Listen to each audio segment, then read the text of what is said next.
ఓ దిక్కు Jubilee hills ఎలక్షన్ల హంగామా నడుస్తుంది. లీడర్లంతా సై అంటే సై అంటుర్రు.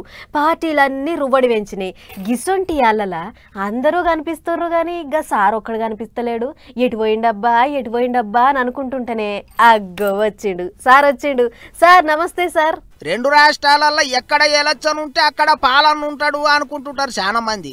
ఇట్లనే జూబ్లీ హిల్స్ ఎలక్షన్లలో కూడా పోటీ ఏస్తాడు కావచ్చు, అందరికి దీవెనలు పెడతాడు కావచ్చు అనుకుంటే ఇక చూడరు ఏమన్నాడు. 5 కోట్లు కట్టమని విశాఖపట్నం ఇన్కమ్ ట్యాక్స్ కమిషన్ నిన్న నోటీస్. అంటే నేను ఇక్కడ జూబ్లీ హిల్స్ లో పోటీ చేయకుండా దీని మీద కేసేస్తాను, ఫైట్ చేస్తాను అని.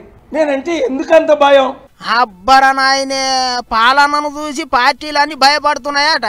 గమ్మత్ ఏంటిదంటే జూబ్లీ హిల్స్ ఎలక్షన్లలో పోటీ చేయకుండా ఆ పనికే అటెటో కొసకున్న విశాఖపట్నం నుంచి నోటీసులు వచ్చినాయా అంటుండు. ఇంకో ముచ్చట ఏంటిదంటే పువ్వు పార్టీ వాళ్ళు చెయ్యి పార్టీ వాళ్ళు ఒకటే అన్నట్టు మాట్లాడుతుండు సారు. దీపక్ రెడ్డి అట, పేరే వినలేదు నేను. లాస్ట్ టైం నిలబెడితే 25,000 వచ్చాయట, ఈసారి 20,000 వస్తాయా? కిషన్ రెడ్డి, రేవంత్ రెడ్డి, లంపా दीपक रेड्डी, मोदी जी सुनो अच्छे से सुनो, आप अनाउंस कर रहे हैं क्यों? रेवंत रेड्डी आपका बीजेपी का एकनाथ सिंह होगा बोल के ना आप लोग ही सब कर रहा है. ఇక గిట్ల గట్టిగానే అరుచుకున్నాడు. మరిగా ఎలక్షన్లలో పోటీ చేస్తాడా లేదా అని అంటే ఓటేస్తామని పబ్లిక్ తనకు మాటిస్తేనే ఎలక్షన్లలో పోటీ చేస్తాడట. ఆగో గట్లెట్లా మాటిస్తారా అనుకుంటారా? మరిగా గట్లనే ఉంటాయి పాలన ముచ్చట్లు.